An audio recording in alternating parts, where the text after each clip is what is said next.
आज से 76 वर्ष पहले आज ही के दिन यानी 15 नवंबर 1948 को अंबाला जेल की एक काल कोठरी जब सुबह सुबह खुलती है तो दो लोग काले कपड़े पहन करके निकलते हैं और अपनी हाथों में उन्होंने भगवा ध्वज ले रखा होता है और साथ में ले रखी होती है गीता जी की प्रतियां।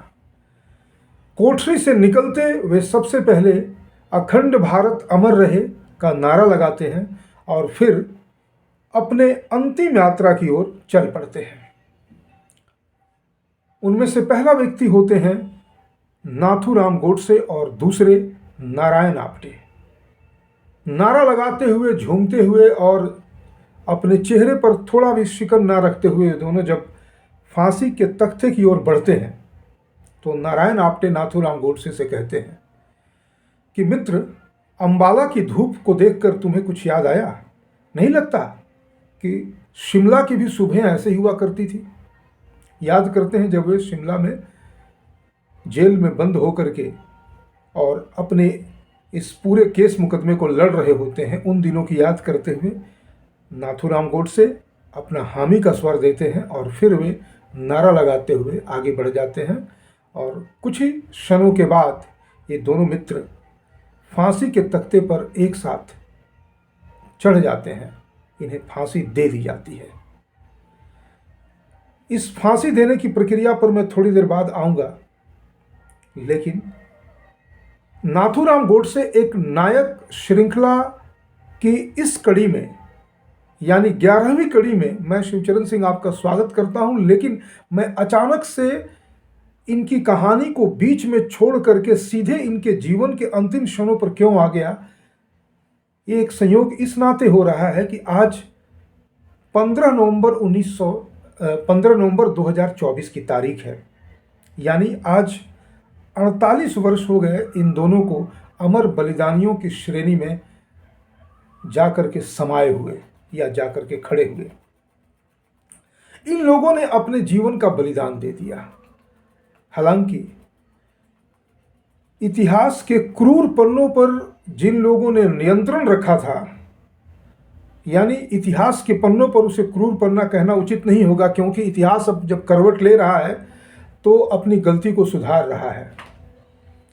जिस निज़ाम ने इतिहास के पन्ने को डिक्टेट किया यानी नेहरू एंड कंपनी ने, उन लोगों ने इन बलिदानियों को आतंकवादी और हत्यारा करार दे करके इतना क्रूर हास्य किया, इतना बड़ा अन्याय किया कि आज 75-76 वर्ष बाद भी अगर कोई नाथूराम गोडसे, नारायण आप्टे या फिर उनके उस पूरे अभियान को जिसका एकमात्र लक्ष्य था इस देश को एक ऐसे परम वैभव पर ले जाने का जिसके लिए उन्होंने गांधी वध के पहले भी अपने जीवन को समर्पित कर रखा था और उसके बाद तो उन्होंने अपने जीवन को इसी लक्ष्य के लिए समर्पित ही कर दिया था।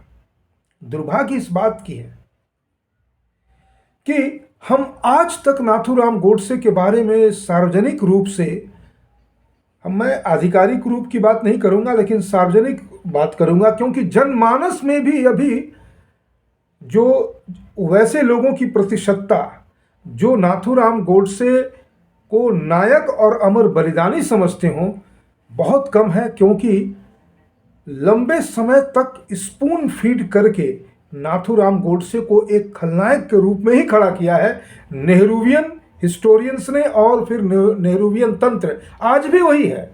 मैं आज 15 नवंबर 2024 की तारीख को ये बात कह रहा हूं। आज भी जो हमारा तंत्र है वो नाथूराम गोडसे को एक हीरो के रूप में, एक नायक के रूप में, एक राष्ट्रभक्त के रूप में स्वीकार नहीं करता है। जागरूक लोग करते हैं, जो इस राष्ट्र की चिंता करते हैं, जिन्हें इस राष्ट्र के सनातन संस्कृति की चिंता है, उसकी सुरक्षा की चिंता है और उसके लिए जो प्रयास करते हैं वे तो इस रूप में स्वीकार करते हैं। लेकिन जो सत्ता में काबिज लोग हैं वो किसी न किसी भय से, अपने स्वार्थ में, अपने लोभ में नाथूराम गोडसे को नकार देते। और तो और छोड़ दीजिए ना, देश का प्रधानमंत्री तक कहता है जब उसके सामने उनका एक सांसद, उनकी एक सांसद साध्वी प्रज्ञा नाथूराम गोडसे की प्रशंसा करती हैं तो आज के प्रधानमंत्री नरेंद्र मोदी कहते हैं कि मैं साध्वी प्रज्ञा को कभी दिल से माफ नहीं कर सकता। मैं बता दूं मित्रों कि इस श्रृंखला में आज मैं हट के बात कर रहा हूं। अभी मैं उस कहानी पर आऊंगा। 10वीं कड़ी में मैंने चर्चा की थी कि नाथूराम गोडसे अपने दल बल के साथ दिल्ली पहुंच चुके हैं और 20 तारीख को मरीना होटल से वे लोग बिरला हाउस के लिए निकले। आज मैं उस कहानी की ओर नहीं जाऊंगा। आज 11वीं कड़ी में सिर्फ और सिर्फ 15 नवंबर के सिग्निफिकेंस पर मैं बात करने वाला हूं और वहीं पर मैं सीमित रहना चाहता हूं। आज ऐसी दुर्दशा हो गई है देश की कि देश अपने नायक को नहीं पहचानता है। सबसे बड़ी बात है कि इतिहास के उन पन्नों को सामने लाया ही नहीं गया। सीधे सीधे कह दिया कि किसी नाथूराम गोडसे ने गांधी की हत्या कर दी। वास्तविकता क्या है कि नाथूराम गोडसे ने किसी की हत्या नहीं की थी। नाथूराम गोडसे ने जब पहली बार यह निर्णय लिया 12 जनवरी 1948 को कि भाई अब इस गांधी का इलाज करना होगा, उसके पहले वे अपने विभक्त देश को जो 2 टुकड़ों में बंट चुका था उसे कैसे उस विभाजन को निरस्त करे, उस पर अपनी पूरी ऊर्जा पूरा जीवन समर्पित कर रखा था। अचानक से 12 जनवरी को जब देखा कि ये गांधी रूपी खतरनाक रोग दानव बन करके इस देश को निगलने को तैयार है, वो कह रहा है कि तुम उसे 55 करोड़ रुपए दे दो जो इस देश को और अधिक तोड़ने के लिए, एक बार तोड़ चुका है, और अधिक तोड़ने के लिए इस पर हमलावर है, युद्धरत है। और तो और फिर जो ये शरणार्थी जिन्हें जबरदस्ती मार पीट करके भगा दिया गया, उनके परिजनों की हत्या कर दी गई, उनकी स्त्रियों को हर लिया गया और ऐसे ऐसे क्रूर और नृशंस कृत्य किए गए उनके साथ कि जिसे शब्दों से बयान किया नहीं जा सकता है। और जिन लोगों ने देखा वे जीवन भर डिस्टर्ब्ड हो गए, वे जीवन भर के लिए एक अवसाद के शिकार रहे। और वैसे लोग जब आकर के कहीं किसी तरह से आश्रय पा लेते हैं तो ये गांधी रूपी दानव कहता है कि तुम्हें इन घरों से निकल जाना होगा। तब इनको लगता है, नाथूराम गोडसे को विशेष करके लगता है कि इस व्यक्ति का इलाज नहीं है। वो हत्या नहीं करना चाहते, वो कहते नहीं, इस व्यक्ति का एकमात्र इलाज है इस व्यक्ति को इस राजनीतिक रंगमंच से हटा देना। हटा देना कोई हत्या नहीं है। अब सवाल है कि अगर हटाया जाता तो क्या होता। आज एक बार आमरण अनशन हुआ है तो 55 करोड़ रुपए पाकिस्तान को दे दिए, हिंदुओं को जबरदस्ती, कितने लोग उस ठंड में मर गए होंगे उसके बाद। तो एक व्यक्ति के हट के पीछे लाखों लोग तो पहले ही मारे जा चुके थे और लोग भी मारे जा रहे थे। तो इसको रोकने के लिए उन्होंने जो एक बीड़ा उठाया था, उस बीड़ा का परिणाम ये निकला कि उन्हें फांसी दे दी गई। हालांकि जस्टिस खोसला नामक जो जज थे, जो इस पूरे मामले की सुनवाई करते हुए उन्होंने फांसी की सजा दी थी, उनका कहना था, हालांकि मैं इस तरह के जजेस को भी थोड़ा मानता हूं कि उस समय के राजनीतिक दबाव में काम किया होगा, नहीं तो ठीक है, इन लोगों ने मर्डर किया था, क्या हर मर्डर करने वाले को फांसी ही दी जाती थी? वे चाहते तो आजीवन कारावास दे सकते थे, क्योंकि गोपाल गोडसे, मदन लाल पाहवा और विष्णु करकरे को तो आजीवन कारावास दिया गया। डॉक्टर दत्तात्रेय परचूरे और शंकर किस्टैया के आजीवन कारावास को बाद में रिवर्स करके उन्हें कुछ दिनों की सजा देकर फिर छोड़ दी गई थी। सावरकर को एक्विट कर दिया गया था, नाथूराम गोडसे और नारायण आप्टे को फांसी दे दी गई थी। यहाँ तक कि कुछ लोगों ने जो जिसमें शामिल थे, उस गांधी के कुछ दो बच्चे भी शामिल थे, 2 बेटे भी शामिल थे, उन लोगों ने नेहरू से अपील की थी, लेकिन नेहरू बहुत क्रूर आदमी था। अब मैं एक दूसरे पक्ष में आना चाहता हूँ। उस दिन जब इन दोनों को फांसी दी जाती है 15 नवंबर 1948 को, तो ये लोग नारा लगाते हुए वहां जाते हैं, हाथ में भगवा ध्वज रखे होते हैं,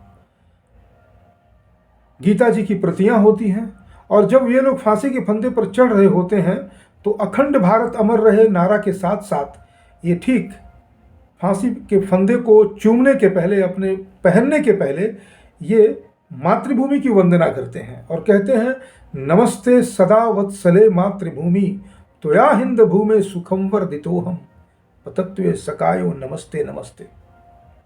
और भी कुछ लाइनें थी, लेकिन इन लोगों ने इस प्रार्थना को किया मातृभूमि की वंदना में, और फिर ये लोग मृत्यु के पार की यात्रा में चले गए। बाद में जो रिपोर्ट्स आई फांसी के फंदे पर झूलने के पहले इनके उत्साह में कोई कमी नहीं थी। और थोड़ा ये तो इस श्रृंखला में आगे भी मैं इस बात पर आऊँगा, लेकिन मैं थोड़ी चर्चा कर दूं कि एक दिन पहले 14 नवंबर को इन लोगों को अपने परिवारजनों से मिलने की अनुमति थी, और जब परिवार के लोग आए तो आधे घंटे का समय इनको दिया गया था कि आधे घंटे के लिए आप इनसे मिलिए। तो नारायण आप्टे की पत्नी चंपा आप्टे लगातार रोए जा रही थी, उसका कहना था। तो नारायण आप्टे ने डांटते हुए कहा था कि रोने के लिए तो सारी उम्र पड़ी है, मेरे सामने कम से कम जब तक बैठी हो तब तक हम लोग आपस में बात तो कर लें, क्योंकि मैं चला जाऊंगा, जीवन बहुत लंबा है, तुम्हें इस जीवन की सच्चाइयों और कठिनाइयों से एकदम परिचित होना चाहिए। फिर वो उसके बाद चुप हो जाती है, फिर इनके बीच बातचीत होती है।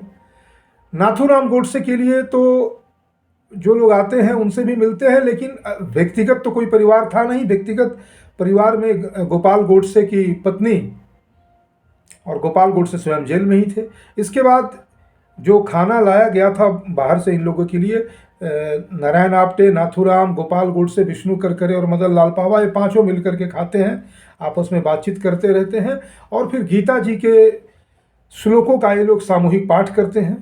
फिर एक बार इन्हें ये मौका और मिलता है फांसी के फंदे पर ले जाने के पहले। फिर ये रात तक कई बार ये लोग साथ रहते हैं, रात का 10 तब तक बज चुका होता है, फिर ये लोग चले जाते हैं। सुबह में इनके लिए इनको सामूहिक रूप से कॉफ़ी पिलाया जाता है। और जब नाथूराम गोडसे फांसी के फंदे पर जा रहे होते हैं तो गोपाल गोडसे कहता है कि अन्ना, आज तुमने अपनी दाढ़ी नहीं बनाई। तो नाथूराम गोडसे कहते हैं कि मैं किसी दावत पे थोड़े ही जा रहा हूँ कि दाढ़ी बना करके जाऊँ। मृत्यु को इतने सहज तरीके से वर्ण कर लेना सामान्य बात नहीं है। मृत्यु के नाम से हम कांप जाते हैं। मौत का डर इतना भयानक होता है कि मौत के डर के पार की यात्रा हमारे लिए एक असहज चिंतन होता है। अब मैं आपको बताना चाहता हूं इसके दूसरे हिस्से में कि जब इन्हें फांसी दी गई, फांसी देने के बाद कई बार ऐसा होता है कि जिसे फांसी दी जाती है उसके शरीर में जो शरीर की चंचलता है वो बहुत कई घंटों तक बनी रहती है। और अगर विशेष करके जवानी के समय में वो फांसी दी जाए, स्वाभाविक है। नाथूराम गोडसे 1948 में 38 वर्ष के थे और नारायण आप्टे 37 वर्ष के। लेकिन नाथूराम गोडसे अपनी मृत्यु के लिए, मृत्यु की सच्चाई को उन्होंने 12 जनवरी 1948 को वर्ण कर लिया था। हालांकि जो पहला अटेम्प्ट 20 जनवरी का था उसमें ना तो नारायण आप्टे ही और ना ही नाथूराम ने ही इस बात को सोचा था कि मैं अपने हाथों में पिस्टल लेके या हथगोला या फिर किसी बारूद के छर्रे से गांधी की हत्या करूंगा या उसका वध करूंगा। इन लोगों ने ये सारे काम और लोगों से करवाने चाहे थे, जिसमें गोपाल गोडसे शामिल थे और फिर दिगंबर बड़गे और शंकर किस्टैया शामिल थे। फिर भी नाथूराम गोडसे का इंस्टिंक्ट कह रहा था कि अब इस काम को करने के बाद, एक बार निश्चय कर लेने के बाद, फिर से इस जीवन को जी पाने की किसी भी इच्छा से वो परे जा चुके थे। और फिर जब 20 तारीख का अभियान विफल होता है, उसके बाद जब यह निश्चय होता है कि अब इस काम को अगर हम अंजाम नहीं देते हैं तो फिर हम अपनी मातृभूमि की सेवा में और देशवासियों को कौन सा मुख दिखाएंगे जिनसे हमने विशेष करके सहयोग लिया है।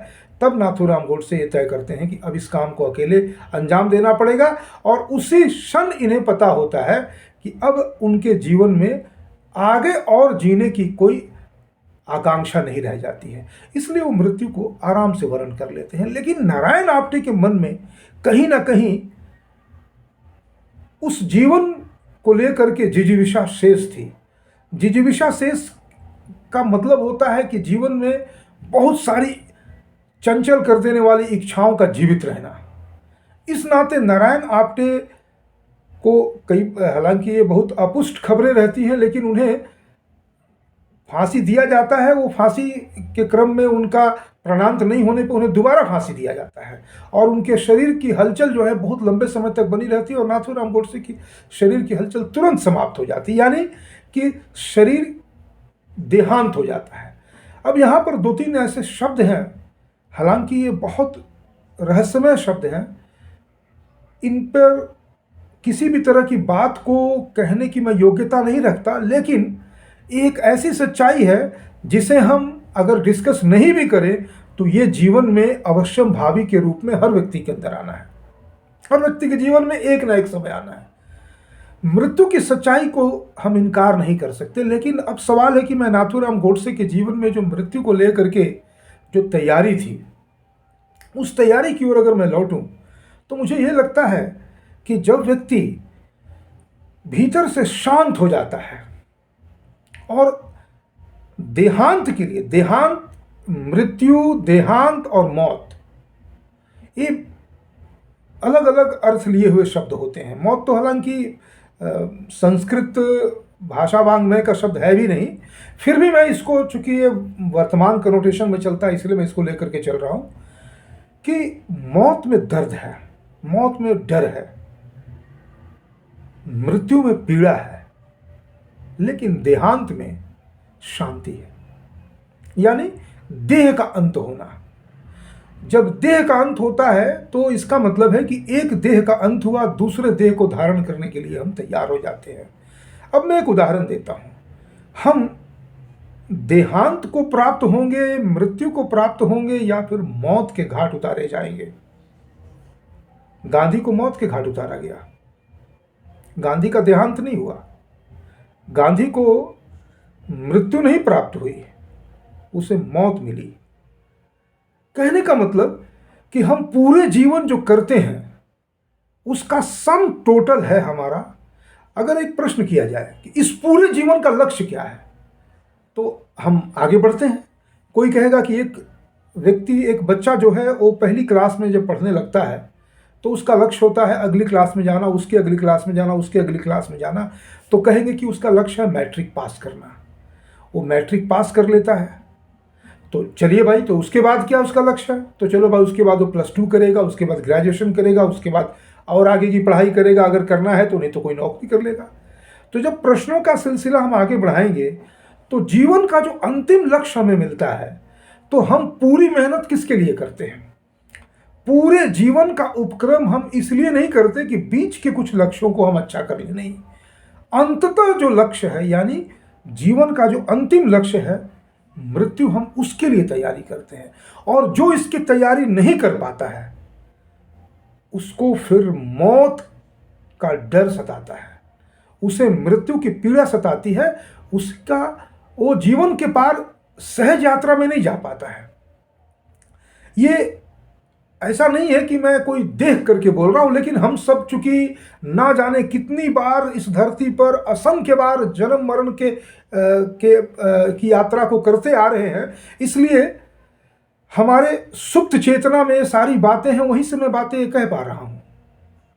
अब आजकल जो ऐसे किस्म के लोग हैं, भाई इसका क्या प्रमाण, उसका क्या प्रमाण, तो शास्त्र प्रमाण है ही है, शास्त्रों के प्रमाण से मैं बात कर सकता हूं। लेकिन अभी तो मैं अपने मन में उठने वाले जो ये भाव हैं, जिससे मैं या तो मैं सुप्त चेतना से बातें कह रहा हूं या फिर अपने अनुभव से कह रहा हूं, अनुभव ही हमारे सुप्त चेतना में होते हैं। तो जब हम, जैसे नाथूराम गोडसे, उन्होंने इस जीवन में तय कर लिया था कि अब मुझे जाना है।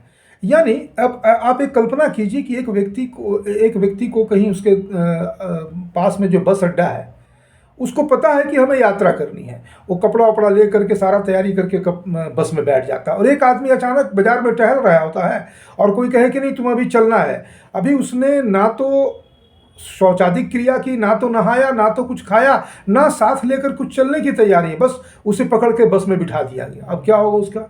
वो रास्ते भर खिन्न रहेगा, वो सारी उन चीज़ों को याद करेगा, अभी तो मुझे घर जाना था, अभी तो फलाना काम करना था, अभी ढिमकाना काम करना था, और वो इतना खिन्न रहेगा, इतना अशांत रहेगा कि उसकी यात्रा वो यात्रा ना हो करके एक नारकीय और फजीहत वाली यात्रा हो जाएगी। वहीं पर जिस व्यक्ति को पता है, वो अपना बैग लेकर के आ गया, बस में बैठ गया, बस चल पड़ी, वो रास्ते के हर उस दृश्य को लुत्फ उठाता जा रहा है, उसमें आनंदित होता जा रहा है। लेकिन वहीं पर ऐसा व्यक्ति, उसको अचानक याद आता है, अरे अभी तो जाकर के घर में अपने परिजनों से मिलना था, उनसे बातें करनी थी, आज रात को जब सब लोगों से मिलते तो ऐसे बैठते, ऐसे खाते, ऐसे पीते, इन सारी चीज़ों में वो उतने दर्द और पीड़ा का अनुभव करता है कि जैसे जैसे उसकी गाड़ी अपने शहर और अपने घर से दूर जाती है, वैसे उसकी पीड़ा और व्याकुलता बढ़ती चली जाती है। वो एक वेदना का शिकार होता है, उसकी यात्रा रह ही नहीं जाती है। यानी वो मौत के घाट उतर जाता है। यानी हम पूरा जीवन जो तैयारी करते हैं, नाथूराम गोडसे के बारे में मैंने जितनी बार भी पढ़ा है, मैं लगभग नाथूराम गोडसे को आज से 30-35 वर्ष पहले से, मैंने एक बार बहुत पहले करीब 3-4-5 पन्नों का एक आर्टिकल एक मैगजीन के लिए लिखा था, संभवतः 1998 में। और उसी समय से, उसके कुछ पहले से जानता तो पहले से था, मन में बातें थी, लेकिन ऐतिहासिक तथ्यों की जानकारी नहीं थी। मैं राष्ट्रीय अभिलेखागार में जा करके नाथूराम गोडसे के, आज का समय तो था नहीं कि आज आपको हर चीज़ इंटरनेट पे उपलब्ध है, वहाँ जा करके बहुत सारे ऐसे दस्तावेज, नाथूराम गोडसे का बयान, बाकी लोगों के बयान को मैंने देखा, जितना लिख सकता था लिखा। और इन सबों का उद्देश्य था, उस समय मुझे एक 4-5 पन्नों का आर्टिकल लिखना था एक मैगजीन के लिए। लिखा, छपा भी, जितना लंबा लिखा था उसे उन लोगों ने एडिट करके कम छापा था। लेकिन इन सारी चीज़ों के अध्ययन करने के क्रम में मैं जब उनके अंत समय को मैं देखता हूँ तो मुझे लगता है कि कहीं ना कहीं उनकी तैयारी बहुत पुख्ता थी। जैसे एक लड़का, एक बच्चा, एक विद्यार्थी जब मैट्रिकुलेशन की तैयारी करता है और उसकी तैयारी कहीं अधूरी रहती है, तो उसके मन में कहीं ना कहीं इस बात का एक मलाल रह जाता है, वो बहुत दुखी होता है। समाज में उसकी छवि, वो अपनी छवि को धूमिल पाता है और हर तरफ वो निगाहें झुका के चलता है, और फेल कर जाए तब तो बात ही मत पूछिए। अगर पूरा जीवन को एक मैट्रिकुलेशन के एग्जाम से तुलना की जाए तो फेलियर लड़का जो है वो मृत्यु के बाद वो पीड़ा की यात्रा, नरकी यात्रा झेलता है, और जो फर्स्ट डिवीजन से टॉप करके पास करता है वो एकदम आराम से उस यात्रा में जाता है। तो नाथूराम गोडसे के जीवन में जब हम उनके फांसी लगने के बाद जो शरीर की चंचलता का जो हम पैमाना पाते हैं, तो लगता है कि वे तुरंत शांत हो जाते हैं। वहीं पर उनके मित्र जो जीवन भर साथ रहे थे, और नारायण आप्टे का जीवन ऐसे भी बहुत चंचल जीवन रहा था, बहुत ही अशांत जीवन रहा था। वो बहुत परफेक्ट आदमी थे, बहुत चुस्त दुरुस्त, हर चीज़ को ढंग से मैनेज करने वाला, इतना सक्रिय, बाकी सारी चीज़ें अलग, लेकिन जीवन में कुछ ऐसी भी चीज़ें थी जो अतृप्त इच्छाएं जिसे कह सकते हैं, या जीवन में कुछ अशांत रहने वाली, यानी मृत्यु के लिए तैयार ना रहने वाली यात्रा की वजह से उनको, उनके शरीर की चंचलता बहुत देर बाद शांत होती है। यानी मुझे उस पार की यात्रा में जाना है, इसके लिए जो मानसिक तैयारी है वो फांसी लगने के क्षण क्षण तक नहीं हो रहने के कारण वो चंचलता बढ़ जाती है। आदमी उसके पहले ही इतना हिल जाता है कि उसे आसानी से स्वीकार नहीं कर पाता है। वहीं पर हम देखते हैं, भगत सिंह को देखते हैं, राम प्रसाद बिस्मिल को देखते हैं, इन लोगों ने फांसी के फंदे को चूम लिया। इन लोगों ने तैयारी कर ली थी कि हमें उस पार जाना है। ये आसान नहीं होता है। हम बातें तो करते हैं, लेकिन हमारे सामने अगर, इस पे तो मैं घंटों घंटों बात करूं तो भी ये बात पूरी नहीं होगी। लेकिन आज का अवसर, यानी 22 नवंबर 1948 में इन्हें फांसी दी गई, और आज 76 वर्ष बाद, चूंकि मैं इस श्रृंखला जारी रखे हुए हूं, तो आज के दिन मैंने उनके जीवन की घटनाओं को नहीं, बल्कि सिर्फ और सिर्फ इस विषय पर बात करना उचित समझा कि गांधी को जब गोलियां मारी गई होंगी या मारी गई थी, तो गांधी बहुत लंबे समय तक तो जीवित, कई जानकारी मिलती है कई घंटे तक जीवित रहा था वो, और उसके बाद भी उसके शरीर की चंचलता शांत नहीं हुई होगी। अब इसके बारे में कोई आधिकारिक बुलेटिन तो उस समय नहीं दिया गया था, लेकिन लोग कह रहे थे कि बहुत देर तक वो व्यक्ति जीवित था। उसकी तुलना में जब हम नाथूराम गोडसे को देखते हैं, क्योंकि नाथूराम गोडसे को ही सीधे तौर पर गांधी वध के साथ जोड़ा जाता है, नारायण आप्टे का नाम तो बाद में आता है। गोपाल गोडसे, मदन लाल पाहवा, विष्णु करकरे को तो बहुत सारे लोग जानते भी नहीं है। जो इतिहास का अध्ययन करते हैं उन्हें सिर्फ जानकारी है।